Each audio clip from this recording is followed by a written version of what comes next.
simple na na carbohydrates. Kasi ito yung mga carbohydrates na mabilis pati cake kasama dyan, ice cream. Yes, yun yung mga example natin.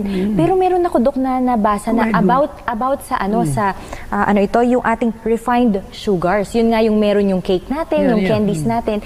At matatagpuan po doon sa ating pong mga viewers, matatagpuan doon, Dok, yung tinatawag natin na corn syrup.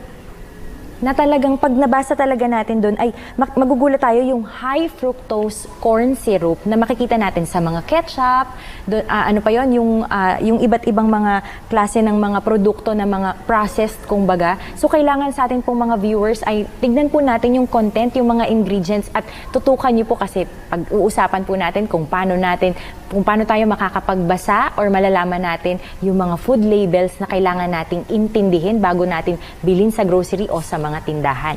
So maraming salamat po. By the way, gusto ko lang pong batiin ang atin pong mga tagapagsubaybay. Ano ba, Dok, yung nabanggit ko kasi kanina, Dok, yung tungkol doon sa ating high fructose corn syrup. Ano ba yung mga dangers nito, Dok? Actually, matagal sa katawan, ang daming damaging. Pati liver natin nadamay dito. At hindi lang yun. Ang napakatindi yung brain. Nakapagpapabagal ng memory natin yan. Saka meron tong tinatawag na napakabilis na magpa-turn ng blood into acidic environment. So, at hindi lang yun. Yung energy level natin talagang humihina. Akala mo lang nabigyan ka temporarily, but later, yung effect naman sa katawan natin, talagang masasabi ko na may systemic effect ito, hindi biglaan. Pero makikita natin talaga na kino-convert din ng katawan niya into fats. Kaya ang tendency, akala natin bakit tumataba tayo. Kaya mga umiinom ng mga inuming dikulay, pagtataka sila bakit ang bilis nilang mag-gain ng weight. Oo nga, Dok. Pero hindi nila nalaman na ang dahilan ni gawa nun. Kasi may iba, Dok, actually meron akong mga kakilala, Dok, na kahit akala nila parang health conscious sila, pero ang mga tinitake nila, kumbaga yung mga process, no? Yung mga process, parang doon natin makikita talaga kung nagigain ka ba ng weight doon sa mga, yung pinaka-lifestyle mo, doon sa kinakain mo. Yung mga danger signs. Katulad ng mga risk talaga, yung mga danger. Katulad ng memory loss nga, parang Alzheimer. May mga significant din to na biglaan na tumataba tayo. Lalo-lalo yung mga bata na pinababayaan ng magulang. Para lang sila malibang, bibigyan ng mga, I'm sorry, gamitin ko na yung word na tsokolate. Binibigyan ng mga processed food, candy, junk food. Nangyari, ang katawan ng mga bata, hindi makuha yung normal na timbang nila. Mga bata pa lang, obese na.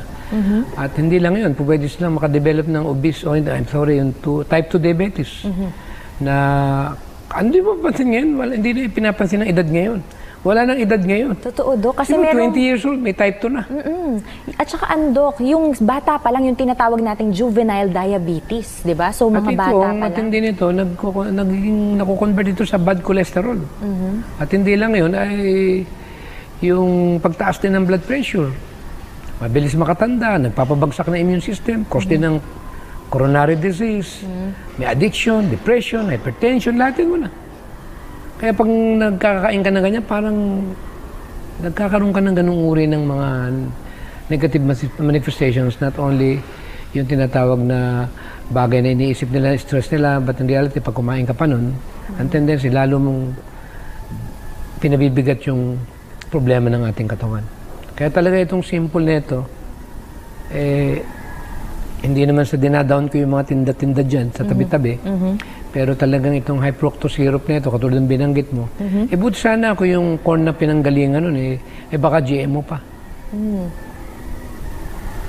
And the only way for us, para makawala dyan, ito yung tinatawag na gamit na tayo dito, yung choice, yung power na binigay ng God, na matapos nating malaman ito, piliin natin yung tama. Mahirap, pero kaya natin. Alam mo, may addictions talaga ang sugar, to be honest with you.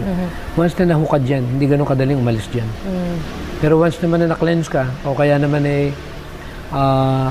nagkaroon ka ng desisyon sa isip mo, na gusto mo rin naman talaga na makawala dito sa epidemia na ito, epidemic na ito, na bumabalot sa buong mundo, na marami nagkaka-diabetes, nakala nila, hopeless na, wala nang kakayanan para mag-create ng natural healing yung katawan nila. Hindi po totoo. Once na magbago tayo ng lifestyle, balik tayo ulit doon sa protocol ng Panginoon na 8 utos ng pangalusugan at sumunod doon tayo sa guidelines within months, 3 months. May goodbye. restoration, no? May restoration. Merong healing ang body natin na gift ng Panginoon na hindi natin pwedeng i-underestimate. Dahil ito yung kapangyarihan na hindi kaya ipaliwanag ng tao. Magpahinga ka lang, kumain ka ng tama, at manalangin ka sa Kanya, sumunod ka sa mga pinag-uutos niya, ibinabalik ng Panginoon. Kaya nga, sabi nga habang buhay, may pag-asa.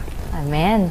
Doc, gusto ko lamang pong ulitin dun sa ating mga manonood, no? Yung mga simple sugars po natin or yung mga tinatawag nga, yung mga example kanina natin ng mga soft drinks ay dapat nating iwasan natin to hanggat maaari, Doc? And kung kahit pa unti-unti, tapos after nun, kung talagang kayang-kaya na talaga nating tanggalin sa ating sa ating mga kinakain or yung mga daily consumption natin, lalo na sa mga bata, Doc, talagang mahilig sa candy, sa mga matatamis.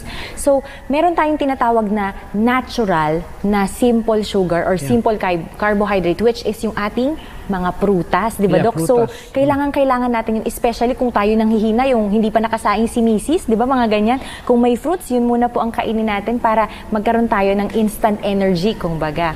Pag-usapan naman natin, Doc, yung example ng ating mga